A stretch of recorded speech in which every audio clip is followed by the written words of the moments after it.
리오야담에 오신 여러분 환영합니다. 구독과 좋아요 눌러주세요. 오늘의 야담 시작합니다. 옛날 옛적 숙종 임금께서 나라를 다스리던 말년의 일입니다. 강원도 깊은 산골 운매현에는 몇 해째 가뭄이 이어지고 있었습니다. 논밭은 쩍쩍 갈라지고 우물은 바닥을 드러냈지요. 백성들의 얼굴에는 근심이 가득했습니다. 설상가상으로 고을 주변 산에는 산적이 들끓는다는 소문까지 퍼졌습니다. 밤마다 어디선가 들려오는 말발굽 소리에 마을 사람들은 문을 굳게 걸어 잠그고 떨었지요. 하늘도 무심하고 세상도 어지러운 그런 시절이었습니다. 그런 운매현의 양반댁에 복이라는 머슴이 한 명 살고 있었습니다. 복이는 20살이 넘도록 주인댁 일만 하며 살아온 순박한 청년이었습니다.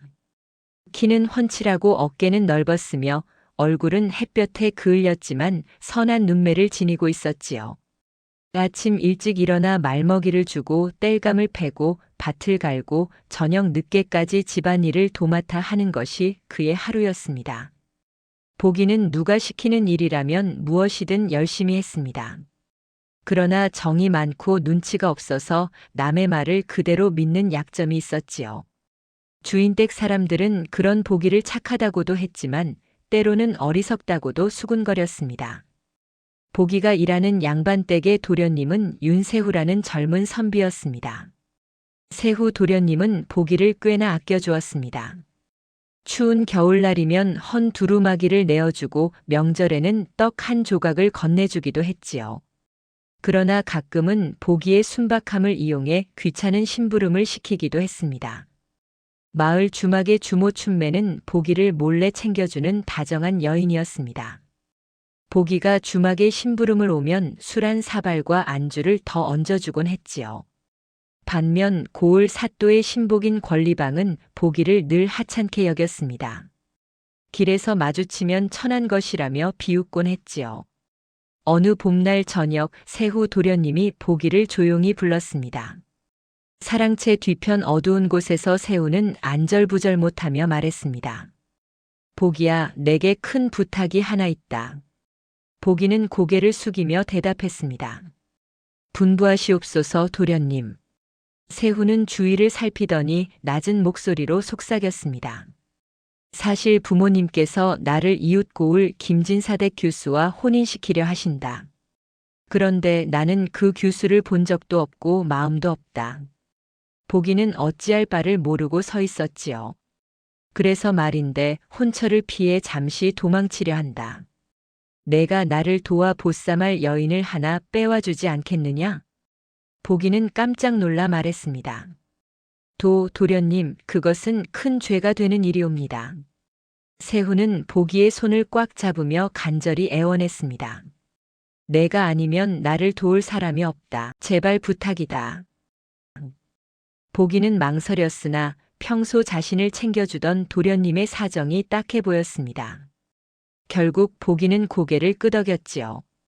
이것이 모든 비극의 시작이었습니다. 사흘 뒤밤 복이는 세후가 알려준 대로 산 아래 작은 초가집으로 향했습니다. 그러나 복이는 길을 잘못 들었습니다. 어둠 속에서 방향을 헷갈려 엉뚱한 곳에 도착한 것이지요. 그곳은 산적 소굴 근처의 외딴 움막이었습니다. 복이는 그런 줄도 모르고 움막 안으로 살금살금 들어갔습니다. 촛불 아래 비단 옷을 입은 처녀 하나가 잠들어 있었지요. 이분이 도련님께서 말씀하신 그 교수인가 보다. 복이는 조심스레 처녀를 업고 밖으로 나왔습니다. 그런데 이상했습니다. 처녀의 팔목은 생각보다 단단했고 허리춤에는 무언가 딱딱한 것이 차 있었지요. 복이는 불길한 예감이 들었지만 이미 늦었습니다. 복이가 산길을 한참 내려오고 있을 때였습니다. 등에 엎여있던 처녀가 갑자기 눈을 떴습니다. 복이는 화들짝 놀라 처녀를 내려놓으려 했지만 처녀는 오히려 복이의 목덜미를 단단히 감아쥐었지요. 어디로 도망치려 하느냐? 차가운 목소리와 함께 날카로운 칼끝이 복이의 목에 닿았습니다. 복이는 벌벌 떨며 말했습니다. 소인은 그저 시키는 대로 했을 뿐이옵니다. 목숨만은 살려주시옵소서. 달빛 아래 처녀의 얼굴이 드러났습니다. 까만 머리카락 아래로 도드라진 눈썹과 날카로운 눈매, 그러나 묘하게 아름다운 얼굴이었지요. 처녀는 보기를 한참 노려보더니 갑자기 빙그레 웃었습니다. 내 놈, 죽을 각오는 되어 있느냐? 보기는 더욱 떨며 대답했습니다. 소인은 정말 아무것도 모르고 그저. 처녀는 칼을 거두며 말했습니다. 그래, 믿어주지. 내 놈의 그 순한 얼굴을 보니 거짓말은 못할 것 같구나. 그러나 처녀는 보기를 놓아주지 않았습니다. 처녀는 자신을 연초아라고 소개했습니다. 초아는 이 일대에서 악명 높은 산적단 두령의 외동딸이었습니다. 아버지를 따라 산에서 자라며 칼을 익히고 말을 타는 법을 배웠지요. 보기는 자신이 얼마나 큰 실수를 저질렀는지 깨닫고 식은땀을 흘렸습니다. 이제 죽었구나. 그러나 초아는 기묘한 제안을 했습니다. 내 놈을 당장 죽일 수도 있지만 그러기엔 아까운 면이 있구나. 하룻밤만 나와 함께 있어라. 그러면 살려주마. 보기는 영문을 알 수 없었습니다. 하룻밤이라 함은 무슨 말씀이옵니까? 초아는 보기의 멱살을 잡고 일으켜 세웠습니다. 쓸데없는 소리 말고 따라오기나 해라. 내가 나를 이곳으로 데려온 것이 어쩌면 하늘의 뜻일지도 모른다. 보기는 어찌할 도리가 없어 초아를 따라갔습니다. 두 사람은 달빛 아래 산길을 올라갔습니다. 초아는 능숙하게 산길을 헤쳐나갔고 보기는 비틀거리며 뒤를 따랐지요. 보기의 마음속에는 두려움과 함께 묘한 호기심이 일었습니다. 이 무시무시한 처녀가 대체 무엇을 원하는 것일까요? 산을 오르는 길은 험했습니다.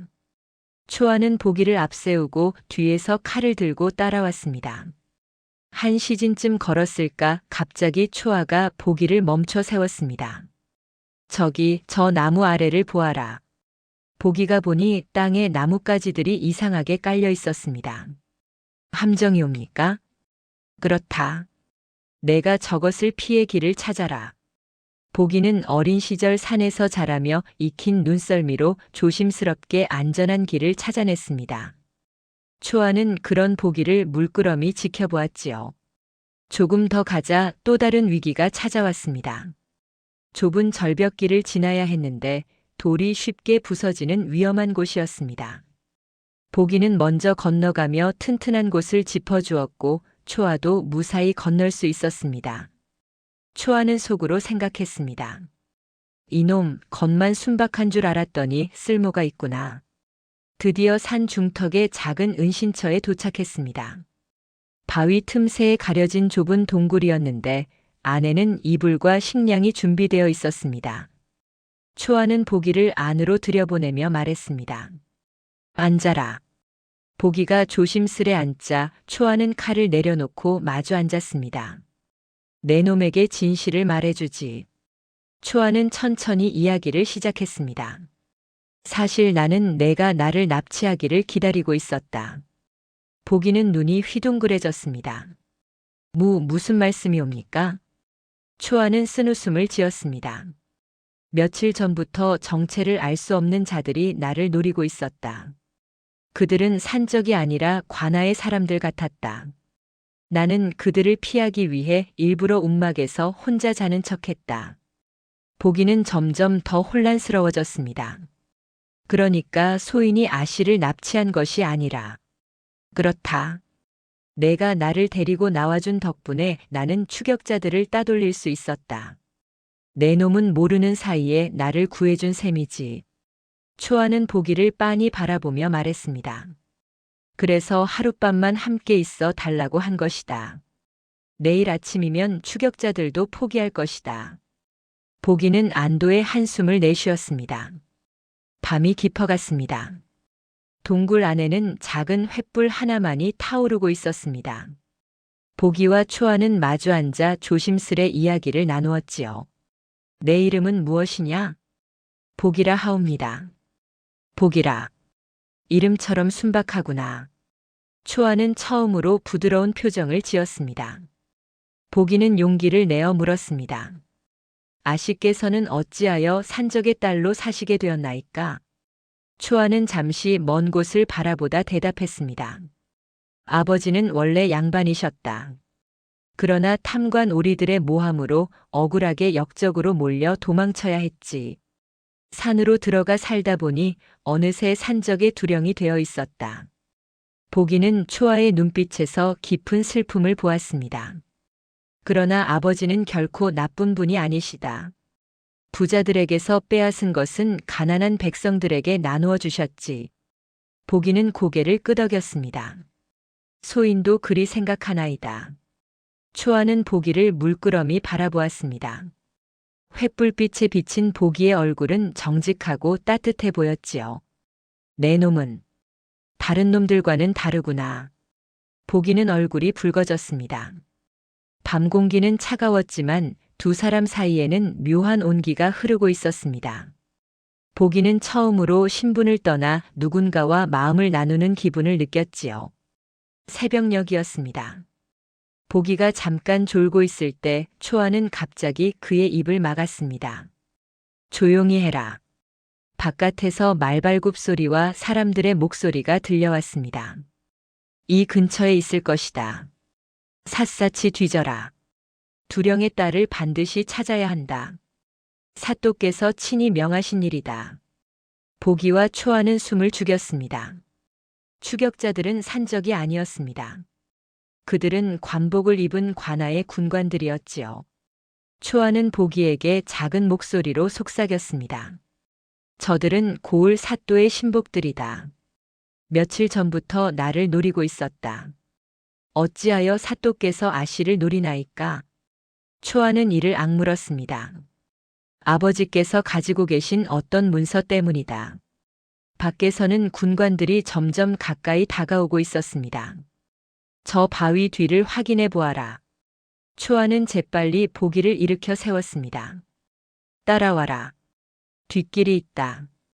두 사람은 동굴 뒤편의 좁은 틈새로 빠져나갔습니다. 바위와 바위 사이의 좁은 길을 기어서 지나가야 했지요. 보기는 초아를 먼저 보내고 뒤를 따랐습니다. 그때 뒤에서 군관 하나가 보기의 발을 잡았습니다. 여기 있다.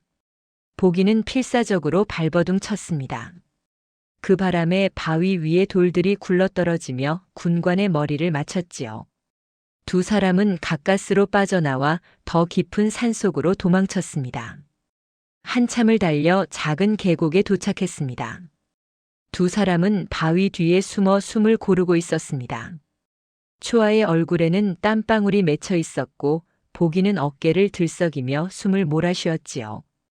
아씨, 이제 소인에게 진실을 말씀해 주시옵소서.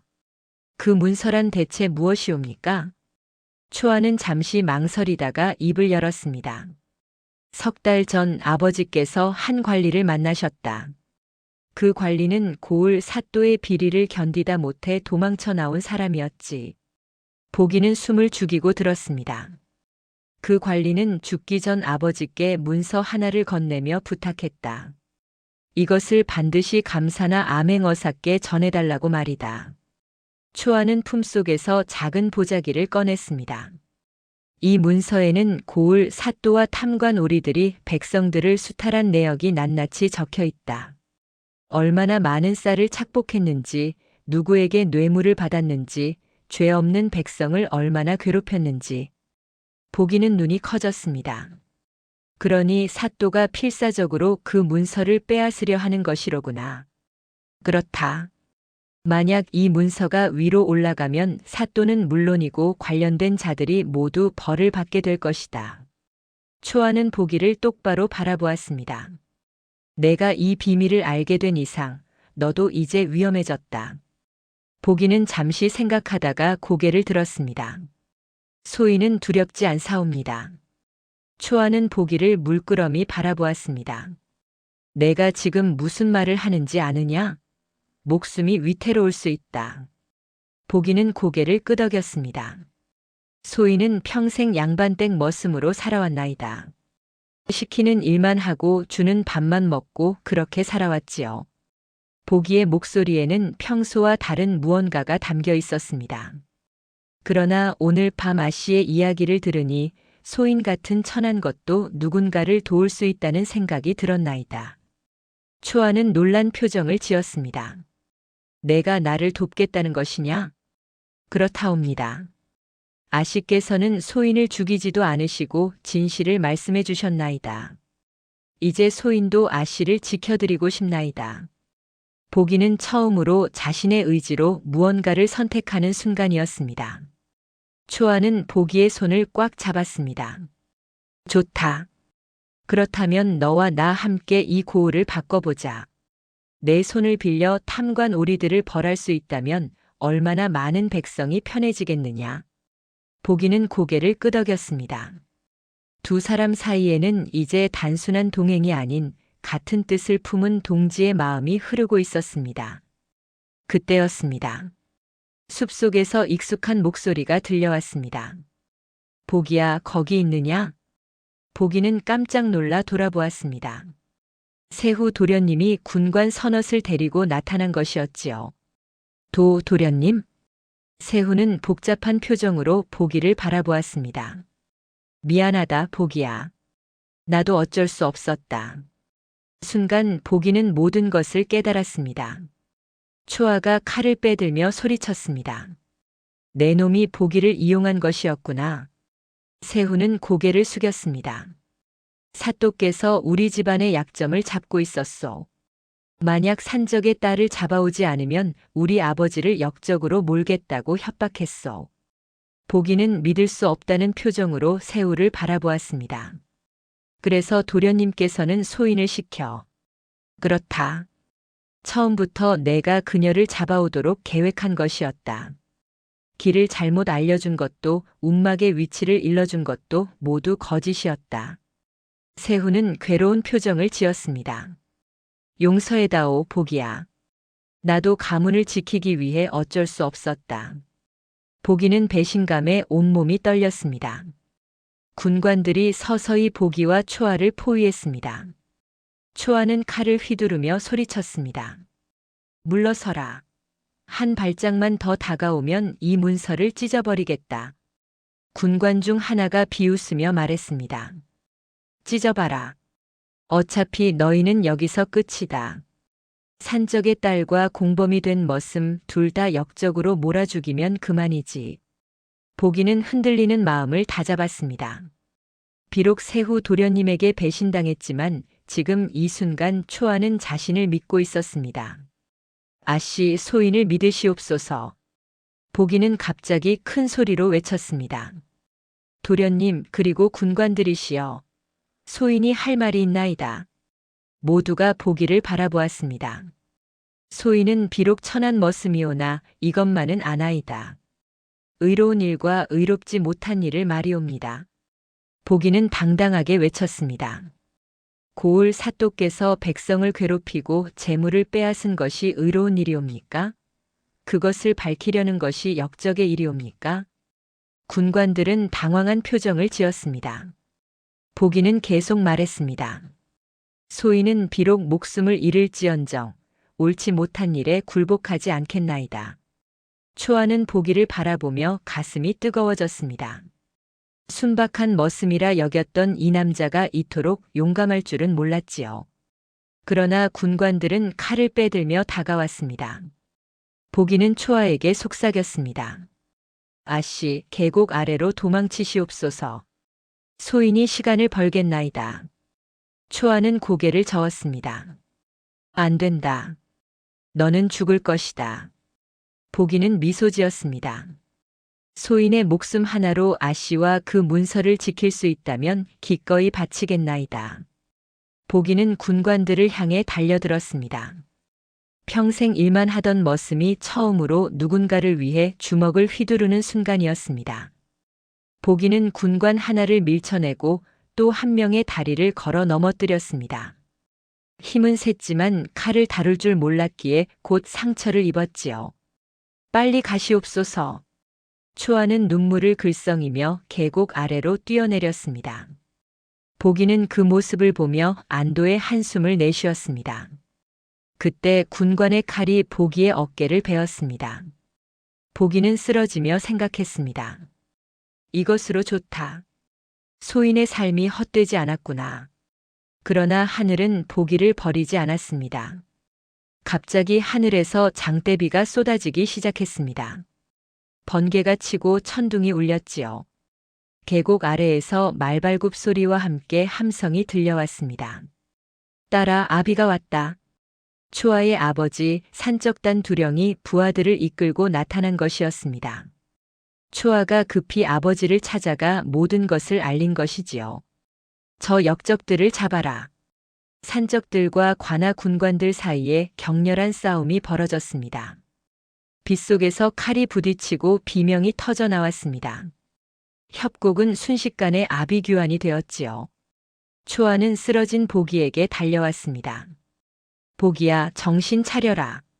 보기는 가까스로 눈을 떴습니다. 아씨, 무사하시니 다행이옵니다. 이 바보야, 내가 죽으면 어찌하려고 그랬느냐. 초아는 보기를 부축해 일으켰습니다. 세후 도령은 칼 한 자루 없이 떨고 있었습니다. 군관들은 산적들에게 하나둘씩 제압당하고 있었지요. 마침내 산적단 두령이 군관 대장의 목에 칼을 들이댔습니다. 이놈들 당장 칼을 버려라.